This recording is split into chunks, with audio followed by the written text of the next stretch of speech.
Assalamualaikum, salam sejahtera untuk kita semua. Saya izin share screen untuk PP.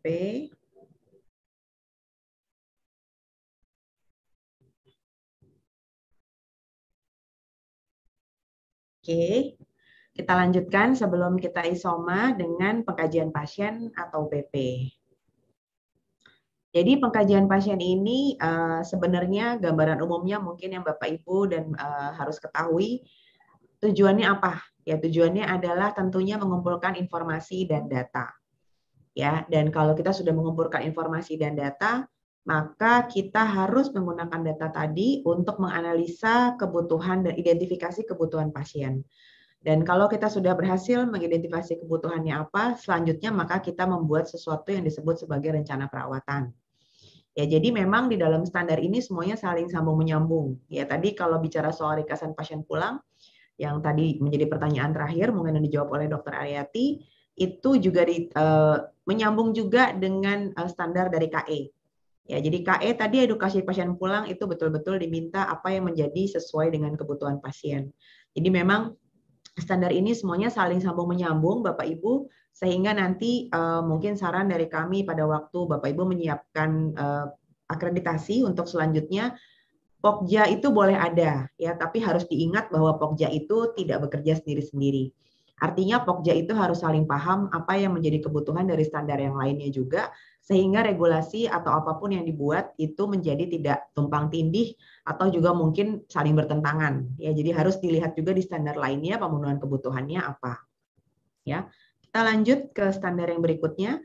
Fokus untuk PP ini ada 4. Jadi yang pertama adalah pengkajian awal, kemudian yang kedua adalah pengkajian ulang, yang ketiga adalah pelayanan laboratorium dan pelayanan darah, dan yang terakhir adalah pelayanan radiologi klinik atau RIR.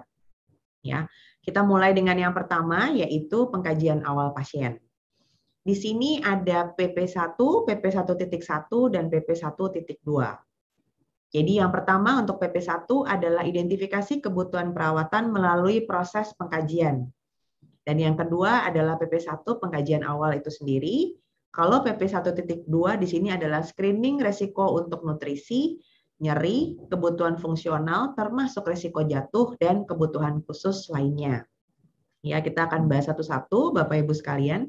Ini untuk isi pengkajian awal minimum. Ya, jadi minimal yang harus ada dalam suatu pengkajian awal itu apa aja? Ini ya Bapak Ibu sekalian. Jadi yang pertama keluhan itu sudah pasti, yang kedua status fisik, yang ketiga psikososio-spiritual. Jadi kebutuhannya apa? Psikologis, sosiologis, sosial kemudian spiritualnya itu apa? Ekonominya dalam hal ini terkait dengan cara pembayaran, riwayat kesehatan pasien, riwayat alergi, penggunaan obat, pengkajian nyeri, resiko jatuh, pengkajian fungsional, ini biasanya oleh keperawatan, resiko nutrisi, kebutuhan edukasi, dan rencana pemulangan pasien atau discharge. Ya, jadi ini isinya dan pengkajian ini dilakukan oleh setiap PPA. Ya, jadi tadi saya misalnya sampaikan kalau pengkajian fungsional biasanya keperawatan. Ya, kalau yang lain mungkin DPJP-nya. Ya, jadi sesuai oleh PPA semuanya harus melakukan pengkajian ini. Ya. Pasien beresiko, screening itu merupakan bagian dari pengkajian awal yang dilanjutkan dengan pengkajian lanjutan. Ya, jadi ini adalah awal masuk pasien, ini yang minimal harus dilihat. Ya. Pengkajian dilakukan oleh PPA yang kompeten dan dapat dilengkapi oleh lebih dari satu individu dan dilakukan pada beberapa waktu yang berbeda. Ya, jadi boleh-boleh saja. Ya, karena dalam hal ini adalah DPJP itu adalah ketua tim atau kaptennya. Jadi yang lainnya boleh bekerja dalam satu tim untuk sama-sama melakukan pengkajian ini.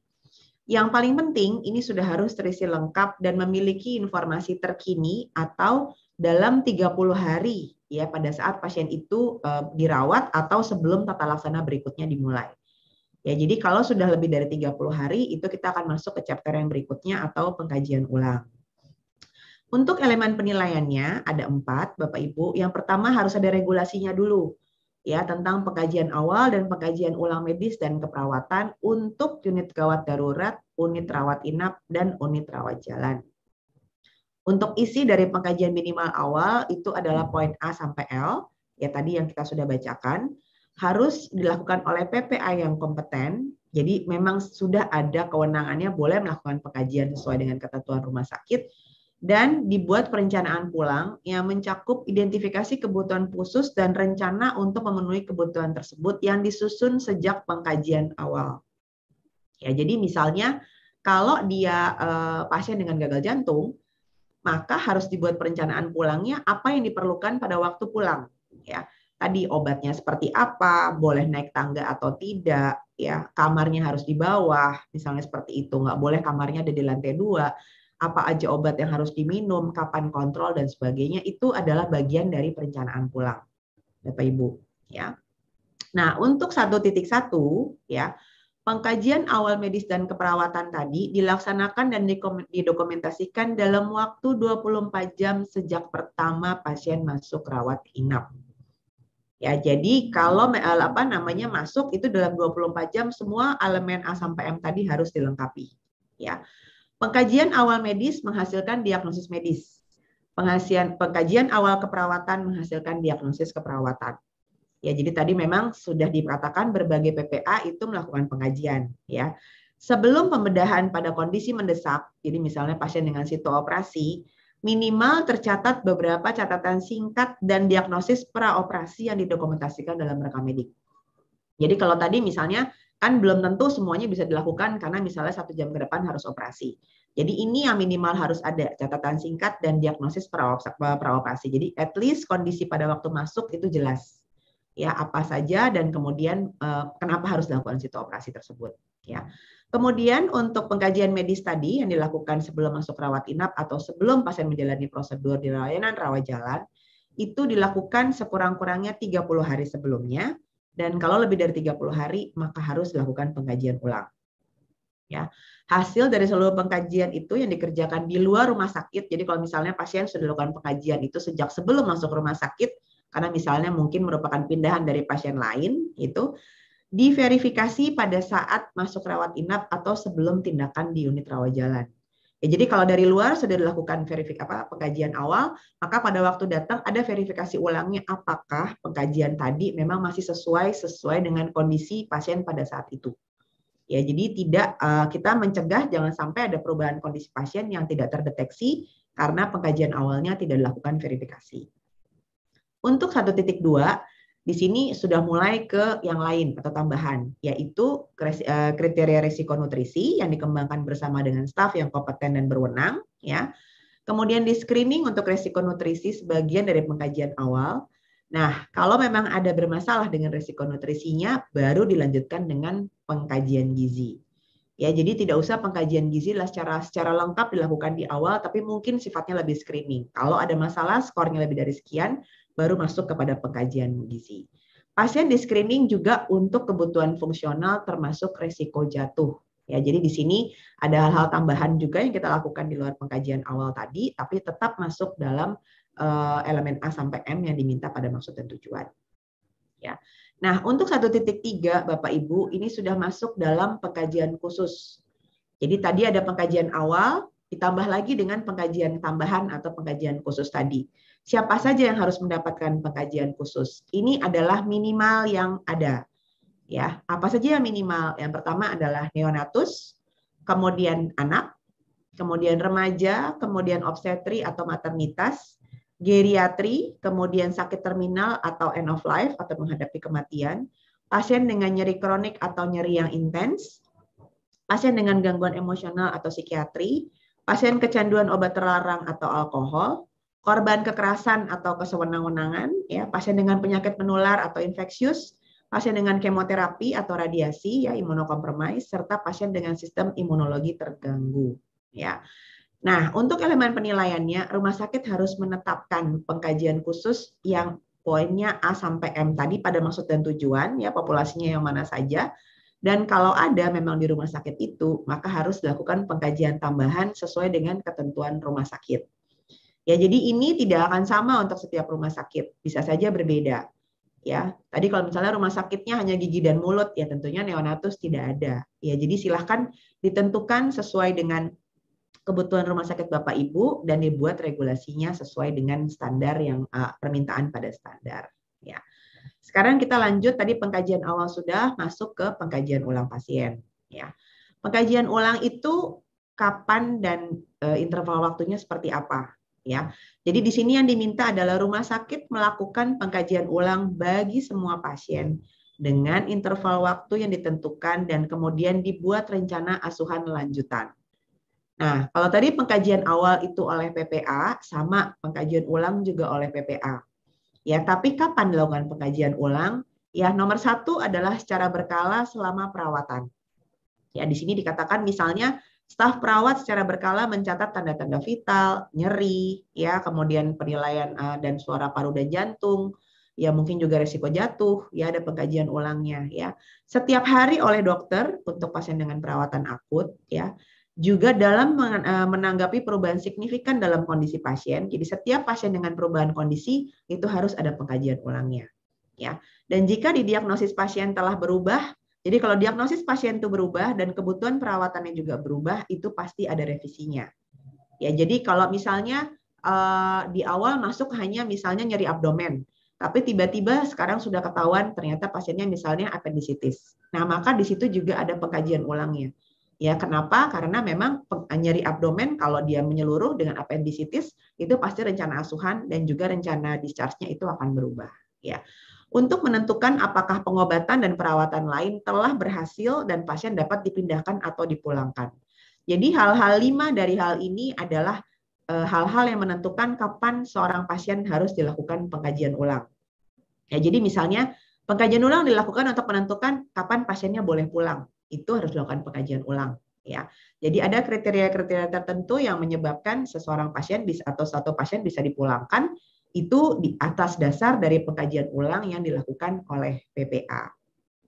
Nah, elemen penilaiannya di sini, rumah sakit melaksanakan pengkajian ulang di sini oleh DPJP, perawat, dan PPA lainnya untuk menentukan rencana asuhan lanjutan. Ya. Nah, untuk intervalnya itu kita serahkan ke rumah sakit, tetapi untuk yang medis itu dilaksanakan minimal 1 kali sehari, ya, termasuk pada hari Minggu dan libur. Ya, kita tahu ya Bapak Ibu kalau hari Minggu dan libur kadang-kadang dokternya suka datangnya hanya 1 kali pada waktu weekend, ya. Terutama di sini untuk pasien akut. Kemudian ada bukti pelaksanaan pengkajian ulang oleh perawat minimal 1 kali per shift atau sesuai dengan perubahan kondisi pasien. Jadi artinya pada waktu handover perawat di situ ada pengkajian ulang lagi, ya.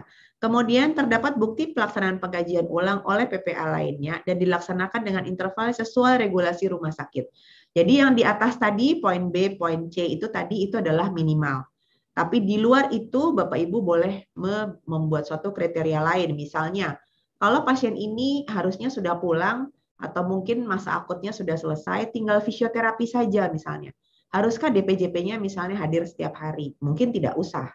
Ya, pada saat sudah tinggal fisioterapi saja, ya mungkin ditentukan misalnya apakah setiap 3 hari atau 1 minggu kemudian, silahkan. Ya, jadi betul-betul pengkajian ini semua kita serahkan kepada kebutuhan pasien dan dibuat ketentuan dan regulasinya sesuai dengan kebutuhan pasien juga.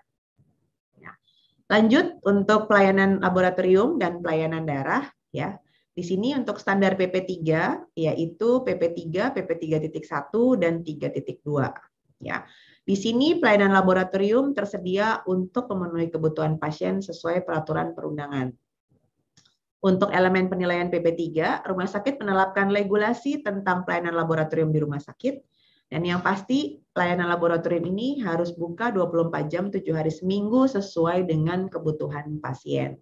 Ya. Untuk elemen penilaian 3.1, pimpinan laboratorium harus melakukan 5 hal ini. Ya. 1, menyusun dan evaluasi regulasi. 2, pengawasan dan pelaksanaan administrasi. 3, melaksanakan program kendali mutu internal dan eksternal, ya, dan mengintegrasikan program mutu laboratorium dengan program MFK dan PPI. Ya. Melakukan pemantauan dan evaluasi semua jenis pelayanan laboratorium dan mereview serta menindaklanjuti hasil pemeriksaan laboratorium rujukan. Ya, ini tugasnya pimpinan laboratorium, ya. Kemudian untuk staf laboratorium di sini memenuhi semua persyaratan kredensial termasuk POCT atau pemeriksaan yang dilakukan di samping tempat tidur pasien. Ya, misalnya glukometer, ya bagaimana penggunaan glukometer, maka seseorang yang memang punya kredensial untuk melakukan ini, ya bisa perawat misalnya, itu sudah masuk persyaratan kredensialnya. Ya, lanjut kita bahas. Nah, untuk standar yang selanjutnya di sini adalah 3.3 mengenai kerangka waktu pemeriksaan. Rumah sakit harus membuat suatu regulasi untuk kapan waktu pemeriksaan itu dikatakan sebagai reguler dan kapan dilakukan sebagai situ. Dan kemudian ada bukti pencatatan dan evaluasinya termasuk untuk pemeriksaan rujukan yang dikirim keluar.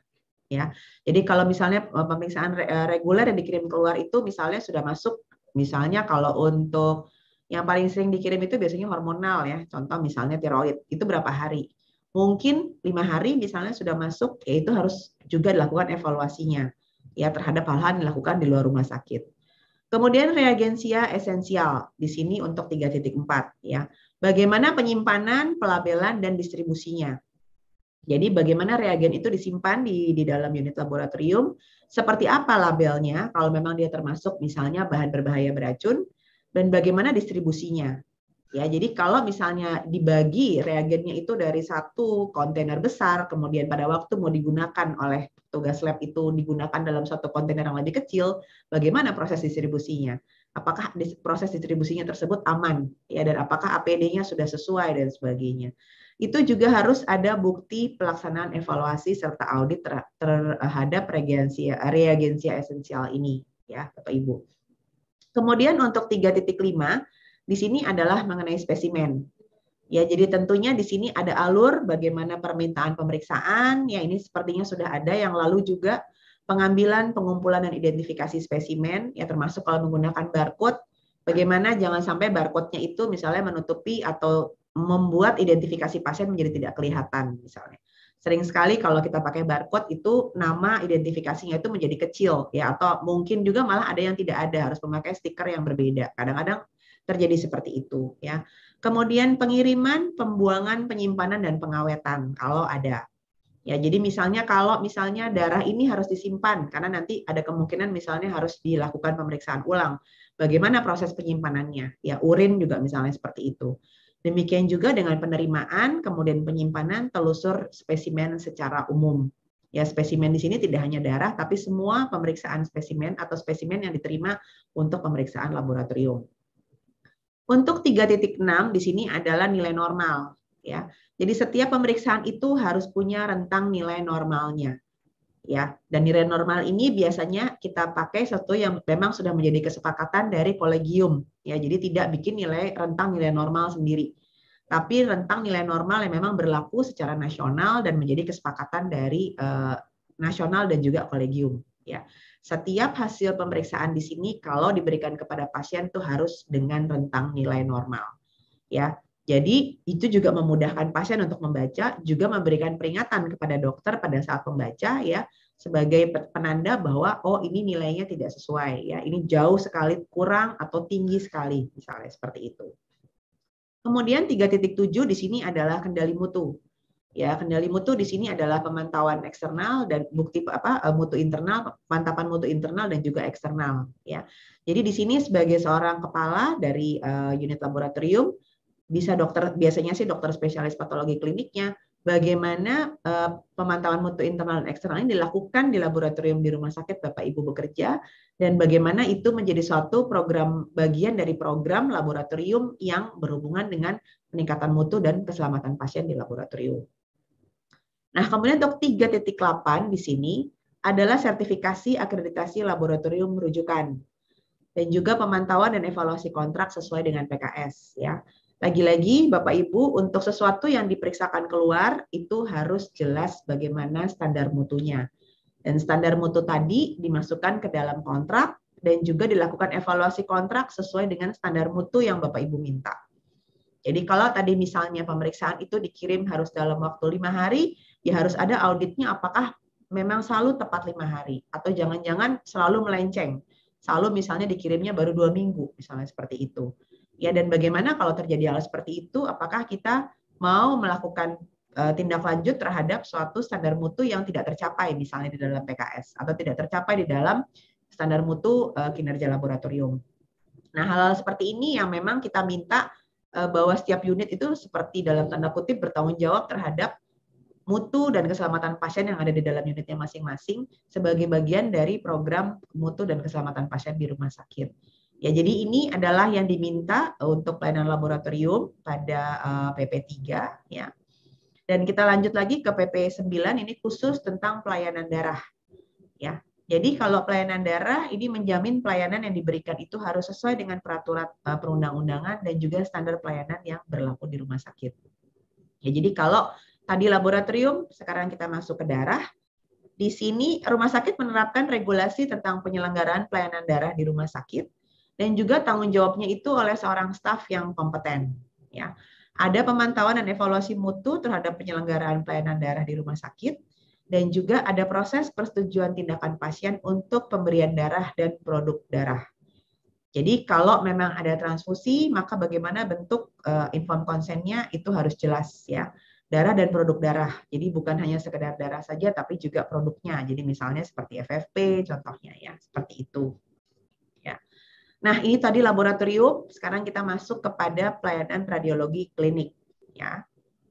Di sini untuk standarnya ada standar PP4, yaitu pelayanan radiologi klinik menerapkan regulasi pelayanan radiologi klinik di rumah sakit. Jadi kalau radiologi itu kita sekarang menyebutnya RIR, ya, yaitu radiologi intervensional, ya, radiodiagnostik, imaging, dan radiologi intervensional. Ya, jadi RIR. Ya kita masukkan di dalam gambaran umum menjadi pelayanan radiodiagnostik, diagnostik imaging, dan radiologi intervensional. Ya, sama dengan yang tadi. Jadi regulasinya harus ada untuk pelayanan radiologi klinik. Kemudian ada juga buka 24 jam dan 7 hari seminggu sesuai dengan kebutuhan pasien. Ya, ini sering Bapak Ibu kalau kita lihat di rumah sakit kita, radiologi itu dokter spesialisnya tidak on 24 jam. Ya, ada memang yang memang sudah buka 24 jam, ada jadwal jaganya, tapi juga ada rumah sakit yang belum seperti itu. Ya, jadi ini yang memang menjadi tantangan bagaimana layanan radiologi tadi tetap bisa buka 24 jam 7 hari seminggu, kapanpun pasien membutuhkan itu ada.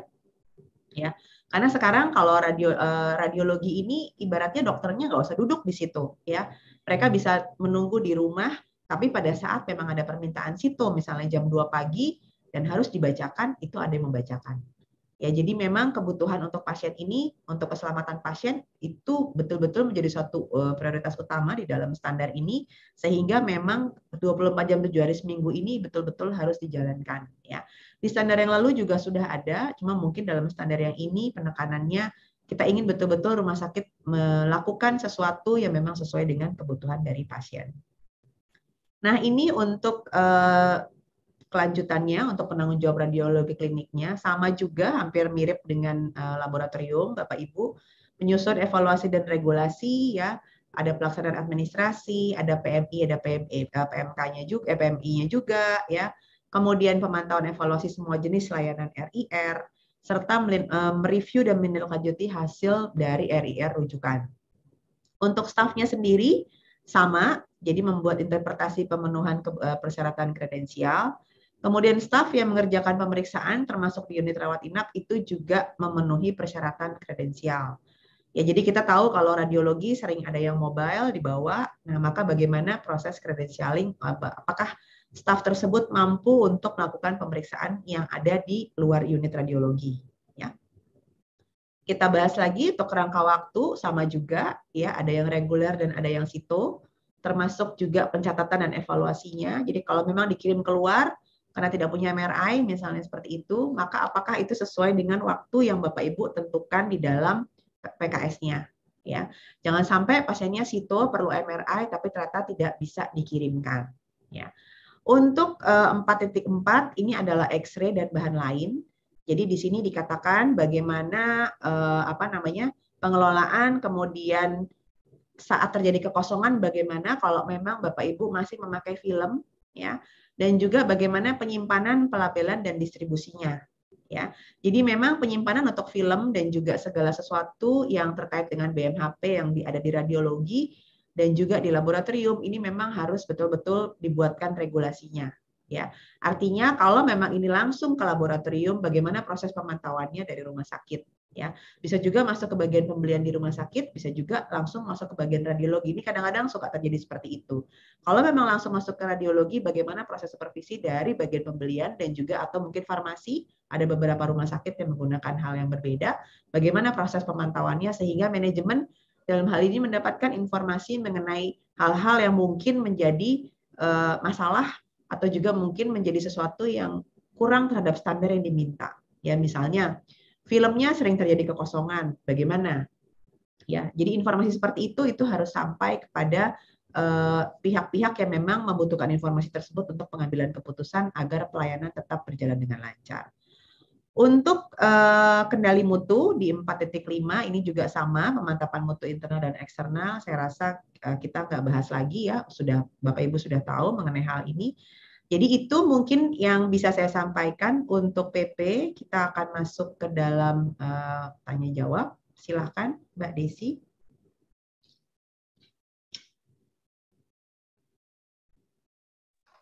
Ya, Dok, ditunggu sebentar. Desi lihat dari panitia pertanyaannya.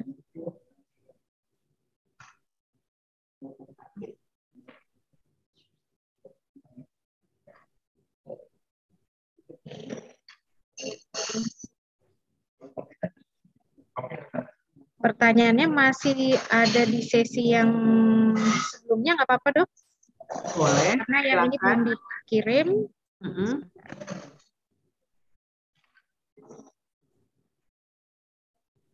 Oh, baru dikirim, Dok, yang materi sekarang. Tunggu sebentar, Dok. Oke. Silakan Bapak Ibu. Kalau mau bertanya yang tadi sebelumnya juga boleh ya. Ya. Jadi bebas Soalnya aja. banyak sekali, Dok, pertanyaannya. Bebas aja. Santai kita.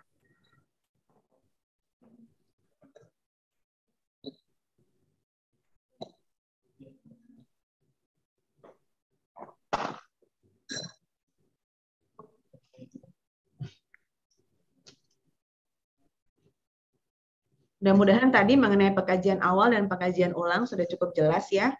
Jadi apa yang diminta untuk minimal, kemudian apa juga yang harus ditambahkan untuk pengkajian ulang, kapan dilakukan, siapa yang melakukan. Rasanya sih sudah cukup jelas. Mudah-mudahan bisa dilaksanakan dengan baik karena memang ini membutuhkan kerjasama tim yang luar biasa ya. Jadi kita tahu PPA itu udah banyak di rumah sakit dan setiap PPA memang harus melakukan 2 jenis pengkajian tadi. Mudah-mudahan itu menjadi sesuatu kerjasama tim yang memang dimulai dengan standar akreditasi yang baru ini. Ya, Dokter, ya. Sudah Desi kirim yang slide pertama. Oke.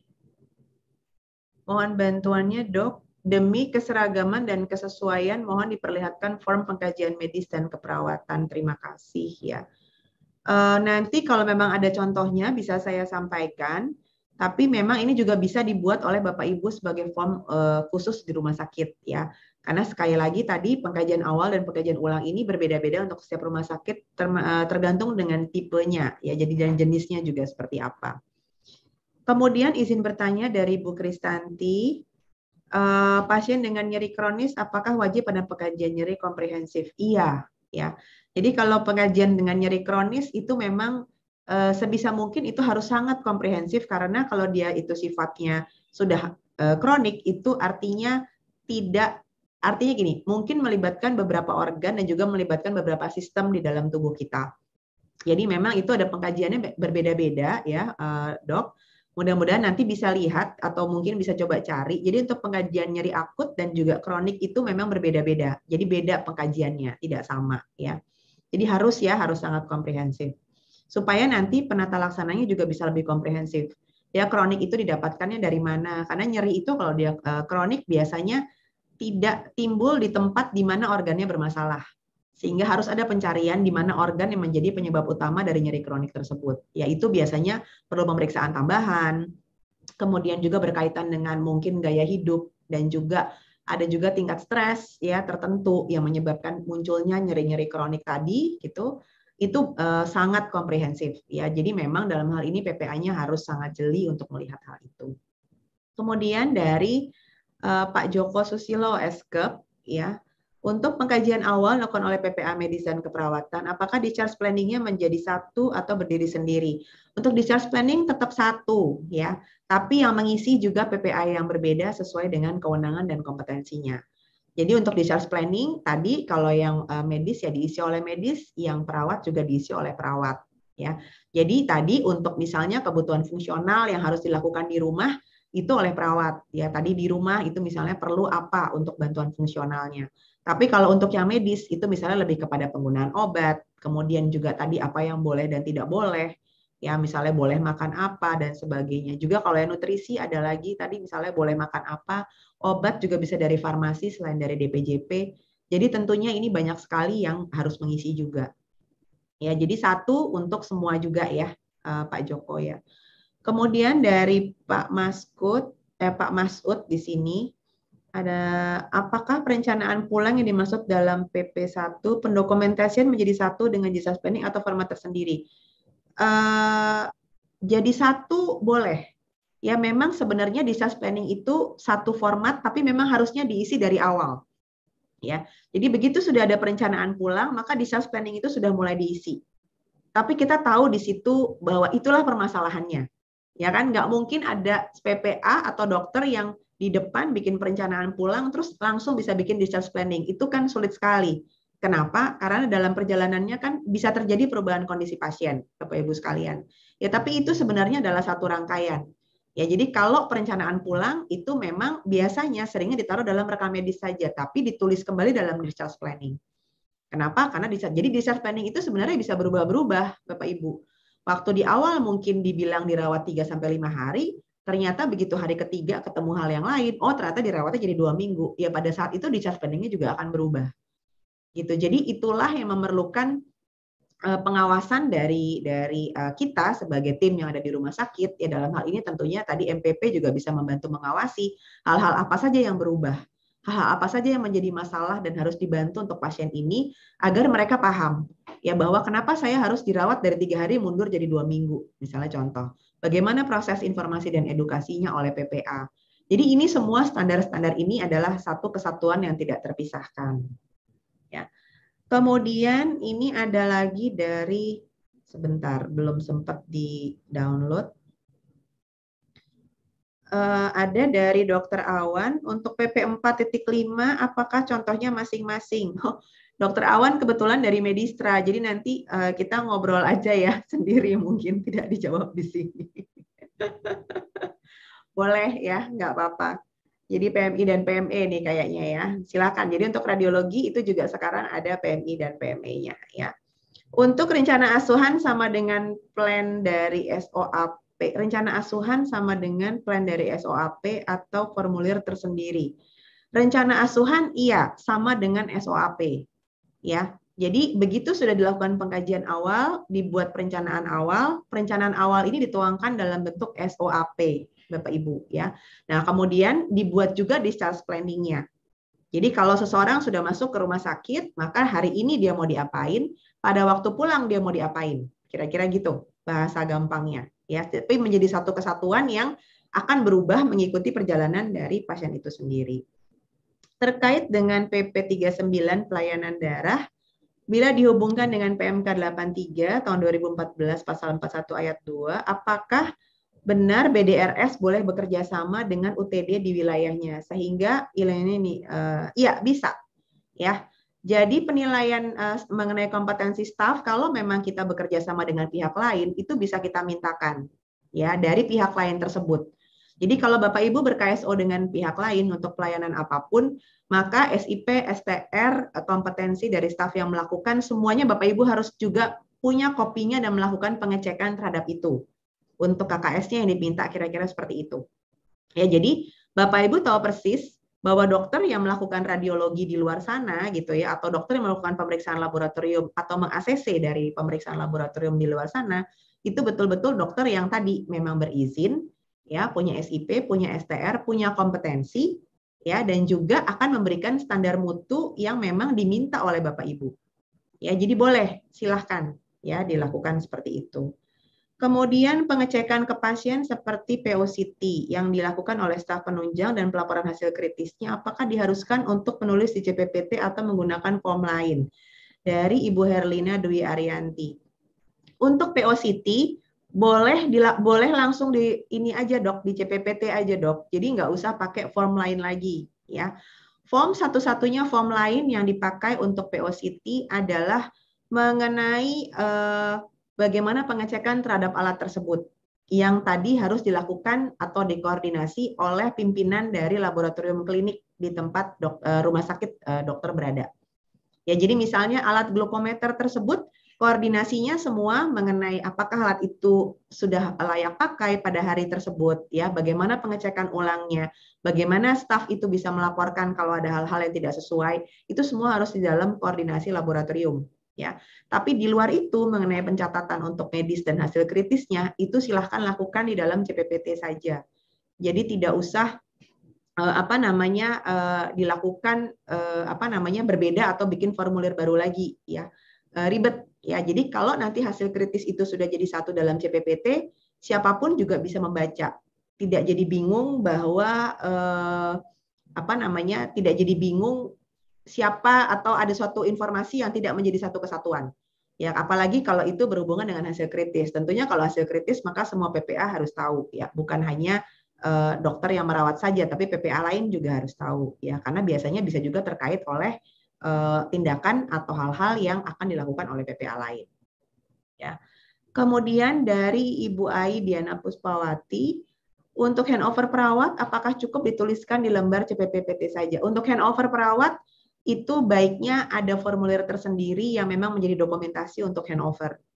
Ya, jadi SOAP terakhir tetap dilakukan ada di dalam CPPT. Tapi kalau untuk handover itu baiknya memang punya satu dokumentasi tersendiri. Karena nanti kan Bapak Ibu juga harus melakukan evaluasi terhadap proses handover ini. Jadi untuk mempermudah Bapak Ibu melakukan proses evaluasi terhadap handover, bagusnya Bapak Ibu punya satu catatan tersendiri di luar CPPT. Sehingga mudah untuk melakukan evaluasinya. Nggak harus nanti bolak-balik, apalagi kalau rekam mediknya nanti misalnya sudah kembali ke rekam medik, ke dalam unit rekam medik. Kan Bapak Ibu jadi tidak punya bentuk evaluasi atau data yang memang Bapak Ibu perlukan untuk evaluasi. Ya.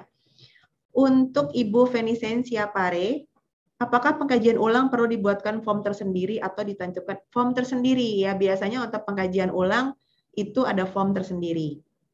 Ya, nanti kalau sudah ada pengkajian ulangnya, maka rencananya SOAP-nya dilanjutkan di CPPT. Ya, jadi nanti form pengkajian ulang bisa dibuat di depan. Jadi ada pengkajian awal, ada pengkajian ulang, kemudian CPPT. Ya, biasanya seperti itu. Tapi dibebaskan ya. Kita tidak ada standar sekarang harus seperti apa. Kita ingin rumah sakit melakukannya dengan cara yang paling mudah untuk Anda. Jadi silahkan Bapak Ibu pilih mana yang paling memudahkan Bapak Ibu untuk membuat semua ini mampu laksana. Ya, jangan terpaku pada harus ada formnya, harus ada begini, harus ada begitu, enggak ya. Yang penting pada waktu Bapak Ibu di survei nanti bisa diperlihatkan apa yang diminta pada elemen. Ya, jadi jangan berpaku pada harus begini, harus begitu. Ya, mana yang lebih mudah supaya Bapak Ibu juga lebih mudah bekerjanya. Ya. Kemudian dari Dr. Belly, pelabelan reagen apakah bisa dilakukan di lemari atau kulkas penyimpanan, bukan di wadah reagen? Enggak, ya dok. Jadi reagen itu harus dilabeli satu-satu. Jadi tidak, maksudnya di wadah itu iya, tapi satu-satu. Jadi tidak boleh satu label itu mewakili sekian reagen. Setiap reagen punya label yang spesifik sesuai dengan jenis bahan berbahaya beracunnya. Jadi kalau misalnya botolnya terkait dengan reagen ini, ya pelabelannya juga terkait dengan reagen ini. Nggak boleh ditaruh di luar lemari atau mungkin dalam satu wadah. Misalnya satu reagen itu di dalam satu box besar atau satu kontainer besar, labelnya ada di luar. Enggak. Ya, jadi di dalam setiap botol itu harus ada label tersendiri, ya, atau kontainer, ya. Kemudian PMI dan PME di lab itu seperti apa dari Nurse Minawati itu kalau untuk orang laboratorium mereka sudah tahu, biasanya mereka punya standar mutu tersendiri yang harus mereka lakukan auditnya dan evaluasinya secara berkala. Ya, biasanya PMI dan PME itu ada tahunnya, ya, ada biasanya setiap tahunan atau kalau saya nggak salah itu harus diperpanjang lagi. Jadi mereka harus, atau setiap 2 tahun juga ada ya.